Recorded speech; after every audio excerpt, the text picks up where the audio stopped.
Hey y'all, it's Mandy, and let me try to get that shadow off the phone. And we're going to be talking about my 31st week on Mounjaro, which was also my 23rd shot of 7.5 dosage. Not a lot is going on that's different at this point in my journey.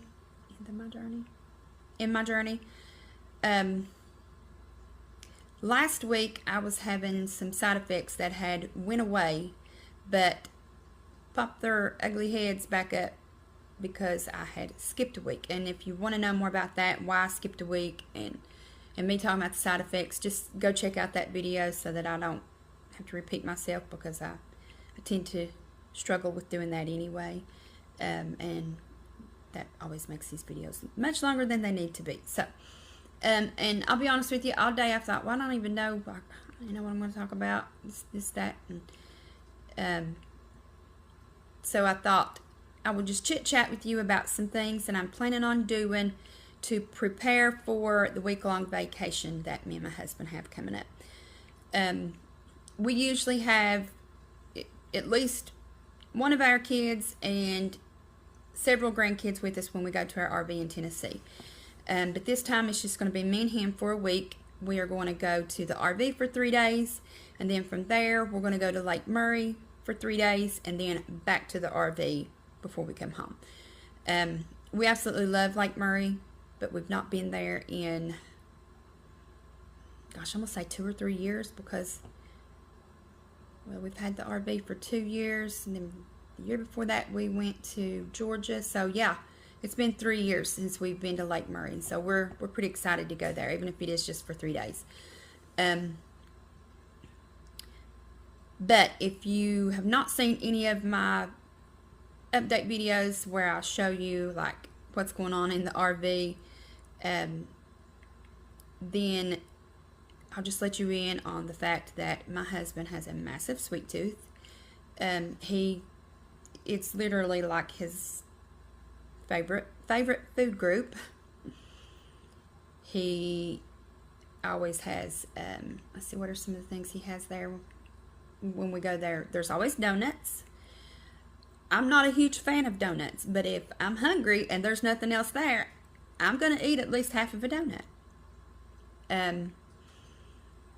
Some sort of candy, or multiple some sorts of candy usually. Chips, which I eat chips. Chips don't bother me. But these are things like that he eats. These are things that I will end up eating if they're there and I don't have something else there that I enjoy eating. But then I will not feel good shortly after. Like I will get a stomach ache, and it's weird because some days I can, say, eat half of a Danish with my morning coffee while we're at the RV and be fine. But then the next time we go and I would do that, I would have a stomach ache. So it's just, I just never know what my stomach's going to do since having gastric sleeve in 2020. So this was going on before Mounjaro. So I plan to make sure I have snacks on hand that I enjoy eating, so that I'm not, potentially making myself just feel like crap and not being able to enjoy, our time at the camper and at Lake Murray. So, I don't remember if it was the last time that we went to the RV or the time before, but I got this insulated like lunch bag. I'm sure everybody has seen those by now. They've been around for a long time. And then I went to the dollar store and got a ice pack. It's just one of those blue, hard, like icy ice packs. And I put some yogurt in that insulated bag, some cheese sticks, and I put the beef sticks in there, but those didn't have to go in there because they hadn't been opened yet. And some granola. Did I already say granola? I think so, but anyway. And I think it was some blueberries and pretzels. And also, I get nauseous when we're traveling, so the pretzels really help, like, I don't know what it is. It just helped calm my stomach down. And we are about 4.5 hours from our RV, so that ice pack kept everything in that bag cold until we got to the RV. And then the next morning I had my yogurt, some granola, and the fruit, and was not at all tempted to have one of my husband's Danishes or them big muffins he gets from Weigel's, or any candy that was laying there or anything like that. So I plan to do that again, and I also plan to do it when we go from the RV to Lake Murray. I'll just repack the bag with the same stuff. So that is my plan. And usually when we go on vacation, we go to the grocery store, or even just the weekend at the camper, because like I said, we usually have kids with us. But when it's just me and him, we really don't do that. We'll get some snacks, and we'll just go out and eat since it's just the two of us. It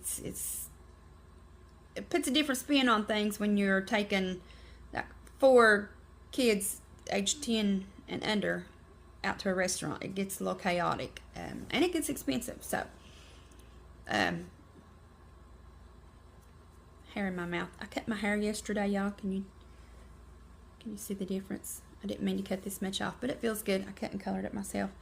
But anyway, oh, and speaking of eating out, y'all, what the heck is going on at these fast food restaurants?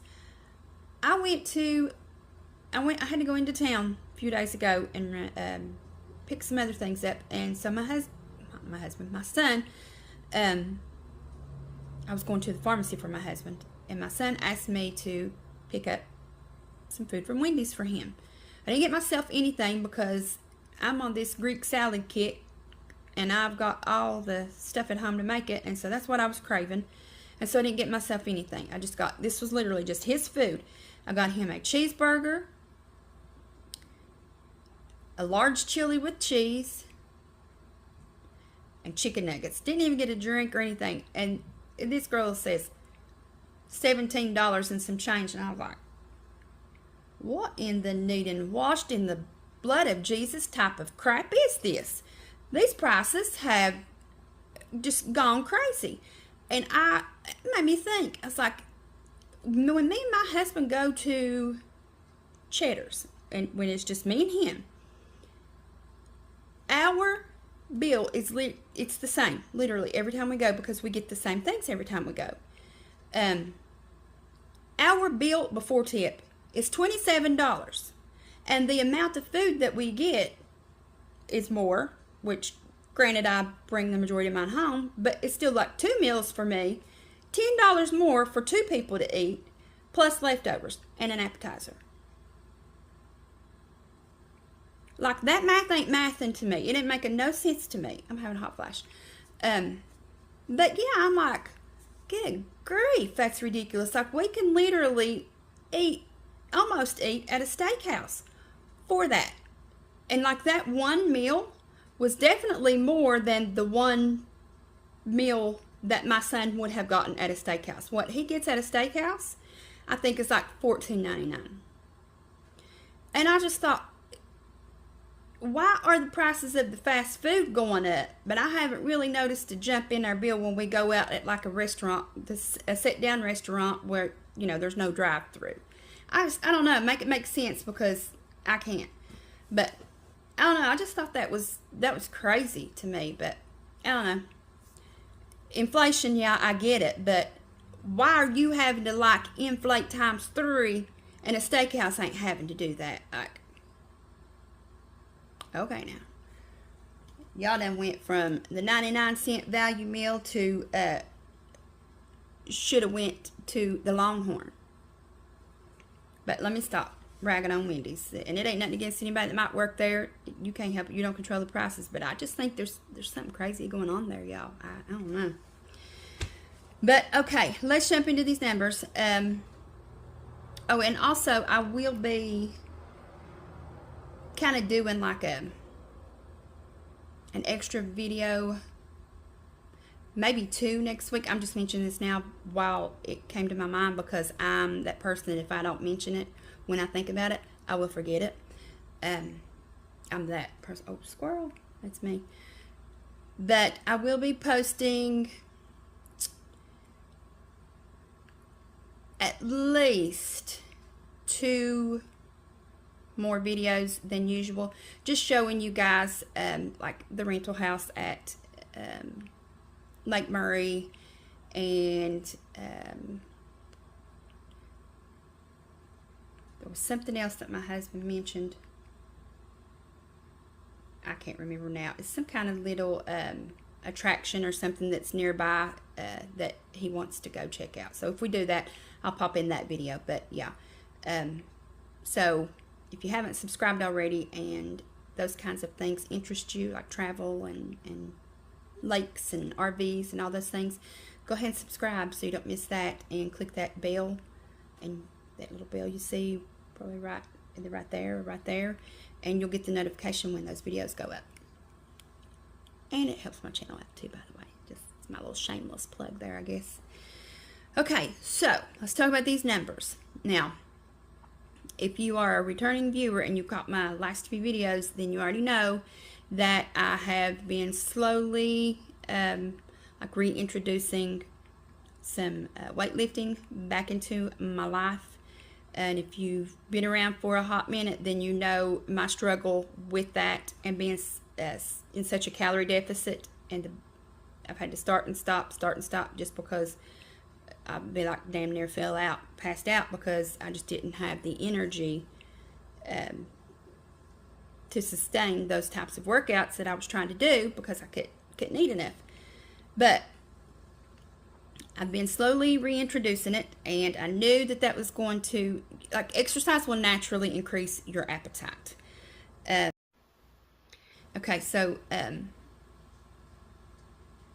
like I was saying, exercise will naturally increase your appetite, but that can still be kind of tricky when you're on a GLP-1, because your symptoms are different. And even after I had weight loss surgery in 2020, hunger didn't feel the same as before. And it was like I was just having to relearn basically everything after VSG surgery about my body's hunger signals and full signals and all the things. But those signals, for me anyway, are the same with the GLP-1. So it wasn't really much of a learning curve for me as far as, you know, the hunger signals go. But there was one thing that I noticed is different. After VSG surgery, when I would need to eat something, or even like going extended amounts of time without eating something, I never got shaky. Like, I never felt, y'all know what I'm talking about, the hunger shakes. That would happen to me a lot before VSG. Did not happen to me after VSG, which is wild. But I'm sure there's some kind of science behind it, like there has to be. But I have noticed, now keep in mind that I am 4 years out from VSG surgery. Actually, probably 4.5, but so the longer that you're out from that surgery, you know, your body will kind of like change again, more back into like a normal routine prior to the surgery. A lot of people gain weight back after an extended amount of time passes. Sorry, y'all. I'm stumbling over my words, but again, if you're not new here, then that's nothing new to you. But I've noticed that I now get the shakes. So that is one thing that happens when I'm past the point of I should have ate. You know, it's like I don't feel the hunger in my stomach first. That's not my first hunger cue. But I am feeling that more often in the past few weeks than I have since I started Mounjaro. So I definitely think that the exercise is doing what it's supposed to do. So that is one thing that has changed, but that's not a side effect. But I mean, it's okay to feel hunger. It's not like an emergency. It's not a do or die or near death experience or anything like that. It's okay for your body to get hungry, and it's okay to eat. I know I say that a lot, but even if you are still actively in weight loss mode, I'm in maintenance now,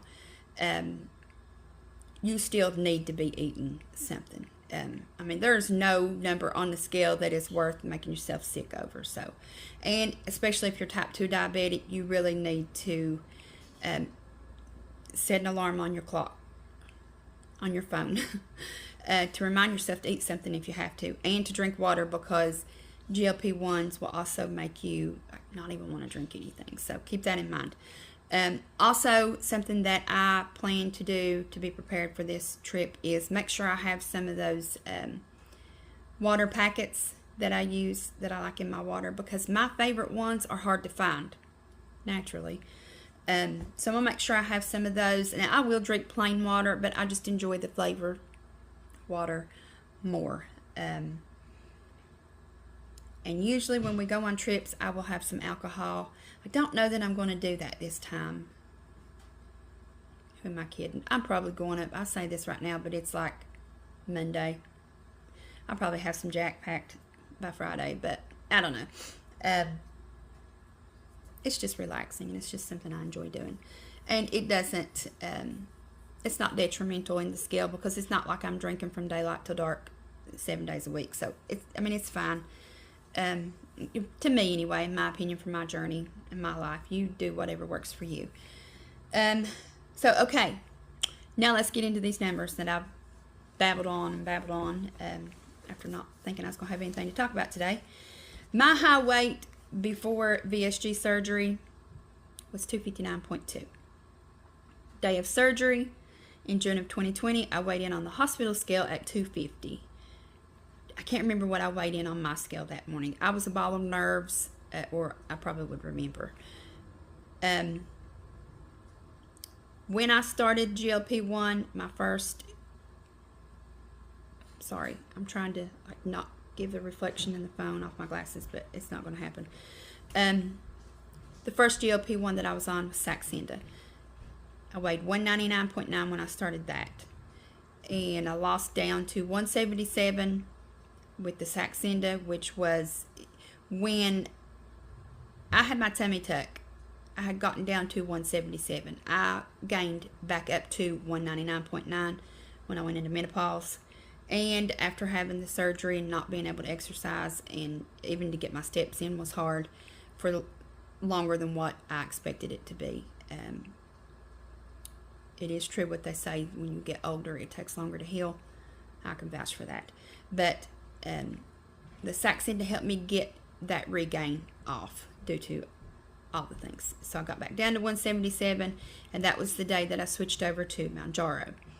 Last week I weighed in at 141, and this week the scale done what I honestly expected it to do last week. It went up, which is fine. Your body is going to fluctuate. I think that it's better to have a goal weight range than just one specific number. That way you're not beating yourself up or driving yourself crazy to stay at one specific number every day. So it's not going to happen. Anyway, I turned it off because my son was coming in the room. He's in the kitchen, so if you hear something slamming around, that's him. He's a loud person. Did you do that on purpose just because I said what I said? No. He's not gentle with anything. Yeah. Anyway, I expected the scale to go up last week, just because of the added strength training, but it actually went down last week. So I wasn't too surprised when the scale actually did go up a pound this week, a little over a pound.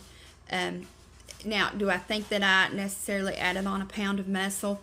Probably not, because when I tell you that I'm easing back into this, Like, I'm not exaggerating it. Literally, like, one set of one exercise, low reps, just to, let my body kind of slowly, my appetite, slowly increase with the added exercise. And I don't want to, like, feel that fatigue that can happen so easily with us GLP-1 people and weight loss surgery patients. So I don't think that I'm doing enough to add on a pound of muscle. So it's more than likely inflammation, because that does happen when you lift weights. Your muscle fibers tear, and it's during the repair that takes place is when your muscle actually grows. But during that time, inflammation happens, and the muscle will kind of draw fluid, water to itself. And so it's just a natural response, just a natural thing that your body does. So if you are starting into a weightlifting journey and you're on a GLP-1, or you just, weight loss, keep that in mind. So I'll tell you my total numbers now. Since June of 2020, the day I had my surgery, I'm down 107.8 pounds. Since I started GLP-1, which was, again, Saxenda, I'm all over the place with this one, I'm down 57.7 pounds. Since starting Mounjaro, I'm down 34.8. And like I said, I'm up 1.2 pounds this week. That puts my total weight loss at 117 pounds even. Okay, so I decided to wait till my son was done in the kitchen. He's so loud, y'all. Bless his heart. Okay, so it's kind of hard for me to be mad about the scale going up 1 pound when I've lost 117 pounds, the big picture. Fluctuations are natural. It's going to happen. Even if you're actively losing weight, you might step on the scale one day to the next and it be up 2 pounds. It's just sometimes your body's response to certain foods that you may have had the day before. If you're a woman, you already know what your menstrual cycle does, how it shows up on the scale. So it's just, it could be anything, literally, like something you drank the day before or didn't drink enough water to kind of flush things out of your body. So maybe you just need to spend some time in the bathroom. If you know. That's something that I hadn't done this week, by the way. TMI, I know, but it's part of, being on a GLP-1. It doesn't happen often. And I really thought that because I ate more food this week that wasn't going to be an issue, but I still have been unable to go in, like, what is today? Monday. 6 days it's been. So, yeah, it's time. It's time for something to happen. If not, I'm going to have to take something tonight. So, but, okay. So, I guess enough about, fluctuations, water retention, inflammation, and bowel movements for today. So, thank you for watching. I hope everybody is doing well. And like I said a few minutes ago, if you haven't subscribed, go ahead and do that. I'd appreciate it a lot. And it doesn't cost you anything. Nothing at all. It's completely free. So, and it don't hurt, to just click on somebody's channel to help them out. Or subscribe button and a thumbs up video. Especially if you're already here watching it anyway. Just help your fellow people out by doing that. But alright, so I guess I'm gonna go take a shower and relax for the rest of the evening with the hubby, and I will see you guys before the week is out or up. Like I said, I'm gonna probably drop in with at least one full-length video, and it'll probably be several shorts that I'll be posting while we're on our vacation. So stay tuned for that, and I will see you guys soon. Bye.